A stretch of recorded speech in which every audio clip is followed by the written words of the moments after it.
people like me. You need people like me so you can point your f***ing fingers and say, that's the bad guy. That's the bad guy. That's the bad guy. That's the bad guy. That's the bad guy.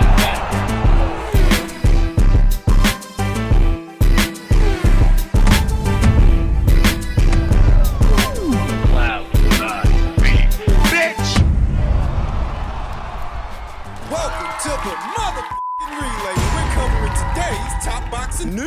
Ryan's a good fighter, you know what I'm saying? And we knew that he was playing all along. That it was all a publicity stunt. The weight, the craziness. Good fighter. We want to rematch him again. Do you think the weight helped him, Bill? We want to rematch. That's what we're going to do. My evaluation of what happened yesterday may seem harsh, but in reality, I don't hate Devin, and I don't hate Bill. I actually like Bill. He's a good father. But when I see him advocating for a second fight, for a rematch with Ryan in the immediate aftermath, I can't help but think of that Vasyl Lomachenko fight and how they didn't give Vasyl Lomachenko a rematch in a fight that everybody thought was close, a fight that most people thought Vasyl Lomachenko won. He didn't get his rematch, so why should you get yours? Why? Feeling of karma in the air was the great Boxing Beats and Rhymes, who highlighted a salient point. This was months ago. He was talking about how some guys make off like bandits with the W, make off like bandits with the victory in fights that they could have lost, and how they choose not to run it back. A sin that catches up. That in doing this, they're avoiding their comeuppance, which will eventually catch up to them. And I think that's what happened yesterday. A sin that catches up. So many people lied to themselves about what happened in that fight and who really won, and Devin was allowed to proceed with his O intact and without having to fight Vasyl Lomachenko again. All the while, he lost that fight. He should have. It's created an imbalance. You didn't really win that fight, but you're acting like you did based on the judges' scorecards, and some people, they're egging you on. They're acting like you won too. Was allowed to carry on this way up until he shared the ring with Ryan Garcia, who was not perceived as being as good a boxer as he is, or as good as a Vasyl Lomachenko. Ryan exposed him. Now they want a rematch. Will they get it? I don't think Ryan is under any obligation to run it back with Devin Haney. I don't think he is. I don't even know that a second fight would go any differently. Why? It's because this is not a nuts and bolts issue, a mechanical issue. It's a physicality issue, that Devin is just not durable. First solid shot that gets in, he's hurt. What happened? At his very best, when he's fighting his fight, Devin is a pure boxer, an outside jabber and a mover. Economic within a round, doesn't take very many risks, plays it safe from a safe distance. He has to. He's an outside guy because he's not comfortable being an inside guy, not as effective. Doesn't have what it takes. The durability, the punching power. What's consistent with Devin Haney's fights is when he tries to break character, being that outside fighter, when he breaks character and he tries to mix it up a little more, he pays for it. That's when he's vulnerable, like in the Jojo Diaz fight, the Linares fight, the Lomachenko fight, yesterday's He fight. doesn't have the ingredients. The minerals. I don't think Tank's going to beat Frank Martin, but if he did, he wouldn't fight me because I'm moving up. I'm not doing 140. I'm going 147. I can't make fucking 140. I never even technically fought at 140. I fought every time at 143. My body can't literally go lower than 143. It's impossible. I tried every technique. Can't do it. The only way he's gonna fight Tank Davis, it's a catch weight, okay? At 45, 44, just the way they did it to him. Yep. Now he's the man. Now he's the face of boxing. Come on now. Yeah! And Derek James. All the credit to Derek James, the father. I mean, come on. You got. I mean, come on. How can we talk about Tank? Ryan. I am the face of boxing, though. Ryan. Confidently, I know I am. Well, I know that the Gervonta Davis fans may think that these are very good optics for Gervonta Davis because he beat the hell out of Ryan and Ryan beat the hell out of Devin, but people didn't forget that Tank had to put weight stipulations on Ryan, a catch weight and a rehydration clause. Is this why? Is this why you had to weaken him? Because you weren't sure that you'd be able to take a flush shot from this guy if he's fully hydrated and healthy. Is this why you had to... Your inferior genetics. That Gervonta Davis is noticeably smaller, than Ryan Garcia. Shorter arms, shorter guy. The only way you're comfortable fighting him is if you can stick weight stipulations on him so you can weaken him. Where the Davis fans might have thought that these are very good optics for Tank. Not really. This more or less highlights why you had to use those weight stipulations, because you may not have been able to beat him without those weight stipulations. I don't all of a sudden have a high opinion of Tank. I don't all of a sudden have a high opinion of Ryan. What I saw, Ryan didn't put on some great display of boxing outside of a counter left hook, which we already know he's good for. it's physicalities that won him the fight, not strategy. Physicality, that he is faster than Devin, he is stronger than Devin, and Devin's chinny. All physicalities. Not strategies. That as soon as Ryan lets his hands go, that's as soon as he can hurt Devin Haney, because Devin is chinny. He is not durable. You don't think Devin can win a rematch? Devin has a bad habit of breaking character. Best described as a pure boxer and an outside fighter. That's when he's most effective, when he's doing that. Yesterday with Ryan, he was coming forward and stepping into his jab. Breaking character. Pure boxers box the way that they do, from the outside, because they're not comfortable on the inside or effective on the inside. They're not durable enough to be there. And Devin is a pure boxer. After what was a rough start in the first round, where he was clearly hurt, he wanted his lick back.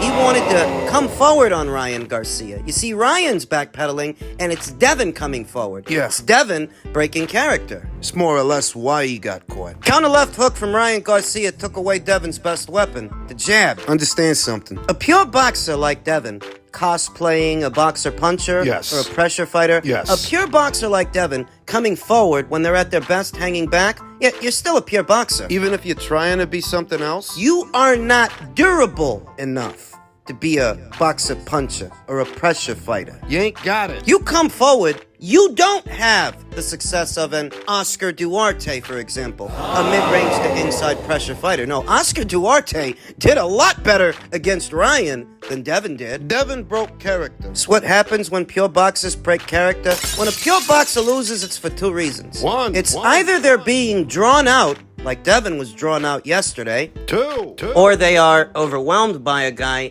they can't shake and they can't get rid of. That's it. They either get run over or they get drawn out. Right. Into a fight they don't have the ingredients for, or they get run over. They get overwhelmed. That's how it happens. And that's why a pure boxer cosplaying a boxer puncher is still just a pure boxer, and it's gonna backfire. You need certain ingredients to be these things, to really be that boxer puncher or pressure fighter. The fighter's base style is something unique to the individual and their internal rhythm.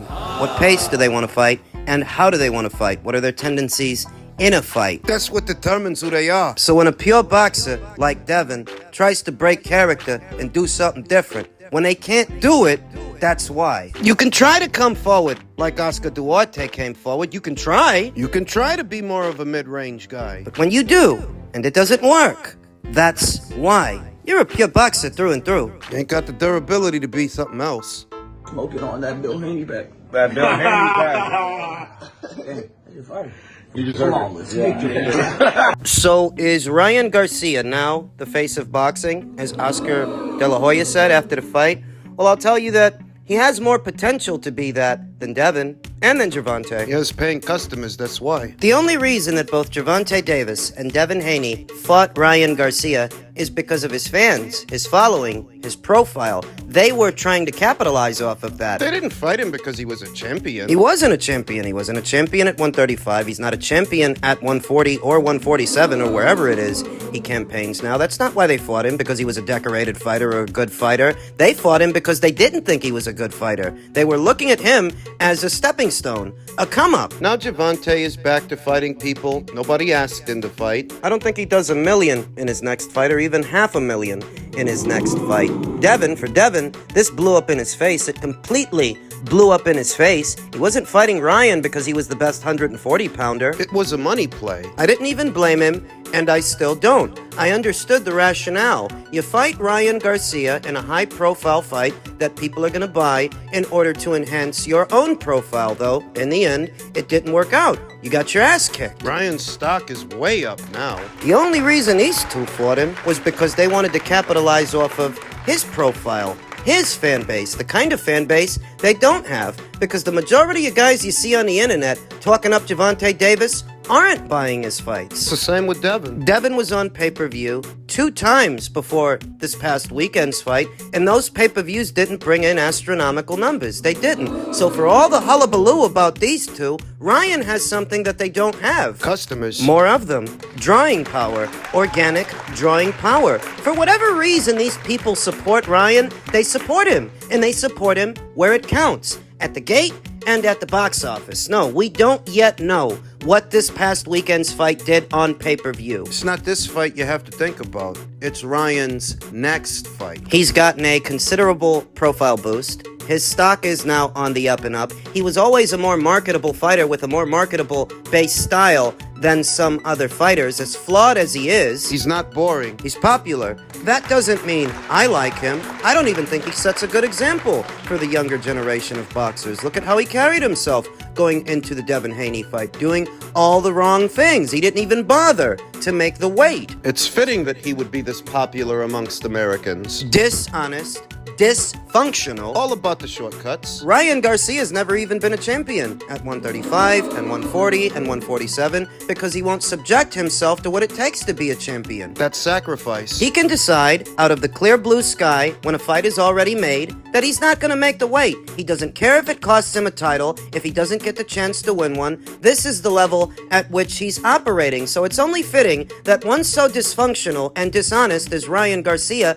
be this popular amongst Americans, because that's what they're into. Train wrecks. Substance abusers, drug addicts, junkies like Ryan Garcia. It's only fitting that this be their poster child, and this be someone that Could be. yeah, if he keeps winning fights, however he wins them, he could go on to become a face or the face of boxing down the line, because without him, Gervonta Davis would have never came close to doing 1 million pay-per-view buys. That's established. He was on pay-per-view 5 times, and he never did 500,000, let alone 1 million. Without Ryan, that don't happen. Same with Devin. He was on pay-per-view twice. I don't give a fuck who's offended by that or how it makes you feel. That is fucking reality. Ryan is more marketable and he has more drawing power, which is the only reason those two fought him. They wanted to come up off of that. Wasn't the mandatory for one of their titles. No, he wasn't a champion himself or a decorated guy in the division. He wasn't even thought of as being one of the top fighters in the division. He was thought of as being low-hanging fruit.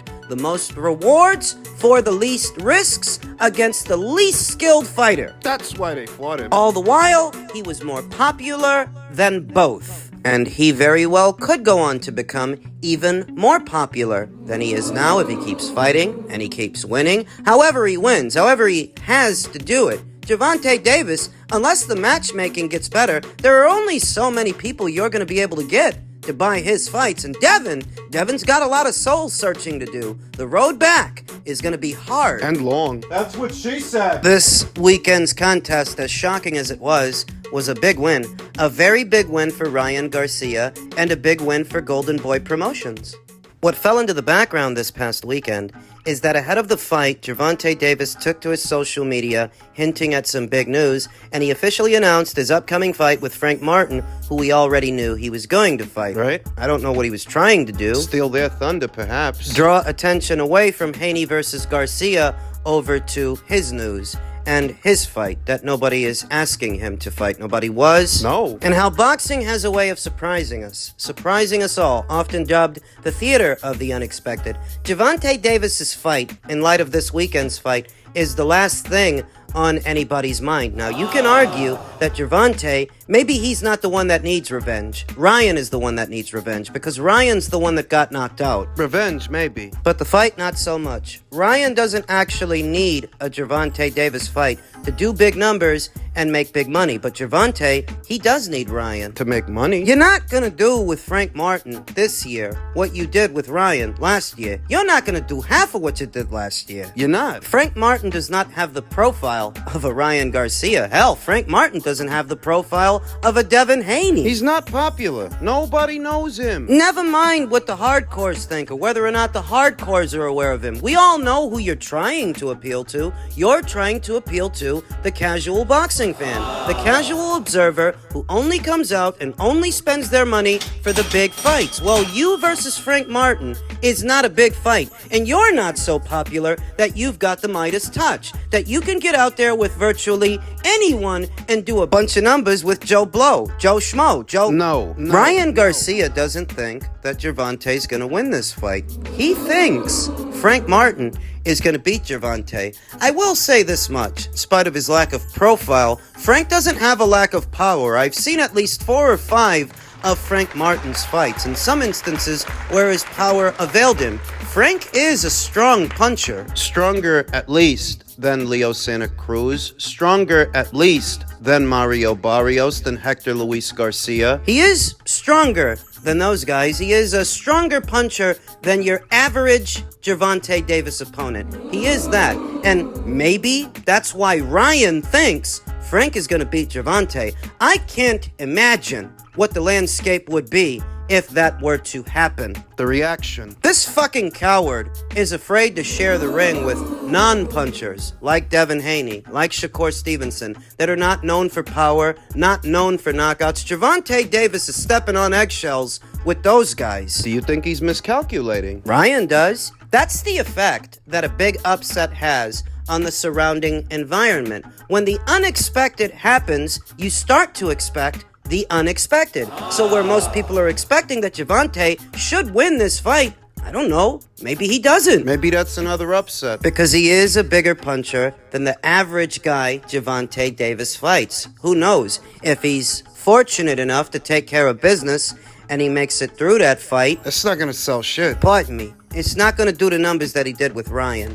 And, Gervonta could see about fighting Isaac again, Isaac Cruz, at either 135 or 140. But even with Isaac, you're not going to do with Isaac what you did with Ryan. So you'll understand me when I say that in some ways, Gervonta Davis needs that Ryan Garcia rematch a little more than Ryan. Ryan can move on. Move up. His stock right now is at an all-time high. So many knockdowns, so many highlight reel moments in this past weekend's fight. He can go in there with a Mario Barrios, a Conor Ben. There's all sorts of options for Ryan moving forward, but for Gervonta to keep making money, the kind that he would like to make, his options are narrowing. The pool is shallowing. Maybe he should fight Devin Haney. Isn't that how these cowards like to move? These fucking cowards? Wait till somebody else does the job, then you'll swoop in after them, now that they've tenderized the guy. David Benavidez had the chance to fight Caleb Plant well before Canelo laid a glove on him. He didn't want to fight him until after Canelo knocked him out. Gervonta, he's been sidestepping a Devin Haney fight for a while now, that if you wanted to get him in the ring, you could have. He's a fucking coward. I mean, I have to give Ryan Garcia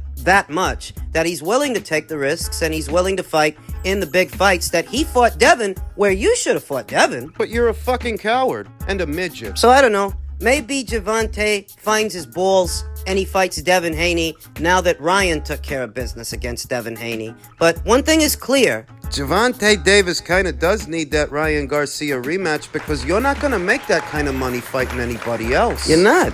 None of those other guys at that weight are as popular as Ryan. None of them.